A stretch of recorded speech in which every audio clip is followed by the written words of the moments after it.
شهر رمضان الذي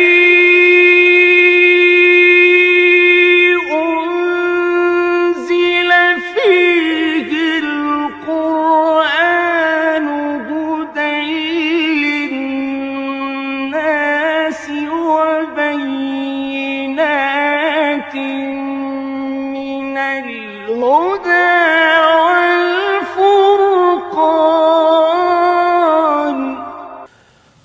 السلام علیکم و رحمت الله و برکاته.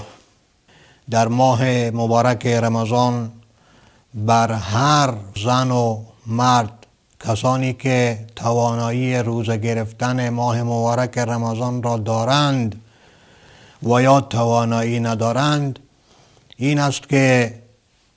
در شبهای ماه مبارک رمضان نماز تراویح را ادا نمایند. نماز تراویح به اجماع حضرات صحابه مبارک پیغمبر خدا علیه السلام تعداد رکعات آن 20 رکعت می باشد و 3 رکعت بعد از آن نماز وتر می باشد که مجموعاً 23 رکعت نماز تراویح و وتر است. البته این عدد غیر از نماز فرض عشاء و نماز سنت مؤکد عشاء می باشد. در زمان حضرت ابوبکر صدیق رضی الله تعالی عنه طبق پیغمبر خدا علیه السلام به جماعت الزامی ادا نمی شد. البته 20 رکعت از نبی خدا علیه السلام ثابت می باشه و در زمان ابوبکر صدیق رضی الله عنه بدون اینکه جماعت ثابت و مستدام باشه، اشخاص و اصحاب نماز تراویح را بعضی انفرادی و بعضی به طور جماعت انجام می دادند و در قسمت اخیر خلافت حضرت عمر فاروق رضی الله عنه آن حضرت صحابه مبارک و تابعین را به پشت سر بعضی از قاری ها که از آن جمله حضرت ابی بن کعب رضی الله تعالی عنه قاری القراء صحابه بود دستور دادند که نماز ادا بکنند به جماعت و همچنین در زمان حضرت عثمان غنی رضی الله تعالی عنه نماز تراویح به جماعت 20 رکعت ادا می گردید و در زمان حضرت علی کرم الله وجهه نیز چنین بود. پس 20 رکعت نماز تراویح به اجماع صحابه پیغمبر خدا علیه السلام و عملکرد خلفاء راشدین و بسیاری از صحابه من جمله حضرت علی، حضرت عباس، حضرت عبدالله ابن عباس، حضرت طلحه و حضرت ابی بن کعب، حضرت ابن مسعود حبر الامه رضی الله تعالی عنه مشروع و سنت مؤکد بوده و آنها چنین می‌خواندند. حضرت امام ترمذی رحمه الله نیز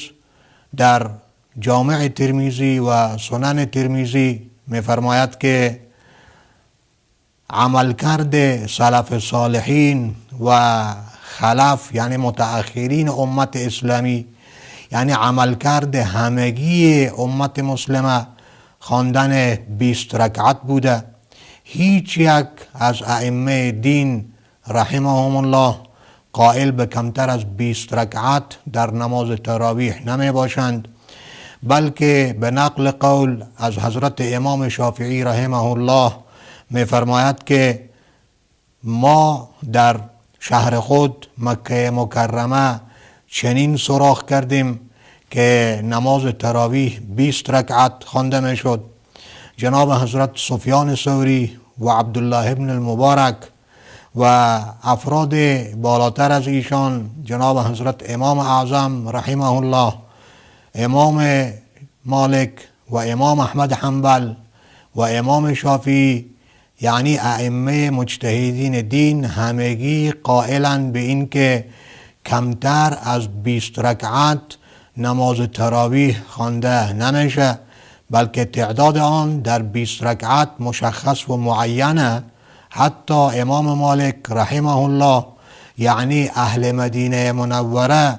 قائلند به این که 36 رکعت خوانده بشه، 20 رکعت نماز تراویح، و در میان هر ترویحه، یعنی در میان هر 4 رکعتی 4 رکعت دیگر را در جلسه ترویحه و استراحت به طور نفل می گذاردند. پس چه خوب است که شخص سنت مؤکده را طوری که از پیامبر خدا علیه السلام و صحابه مبارک و سلف و خلف امت نقل شده است ادا نماید و در انجام قیام اللیل که پیغمبر خدا علیه السلام بشارت به مغفرت ذنوب چنین شخصی داده است تکاسل و تنبلی ننماید، به امیدی که خداوند تبارک و تعالی در شبهای ماه مبارک رمضان به همگی ما و شما توفیق قیام اللیل و توفیق تهجد و نمازهای نافله را عطا نماید.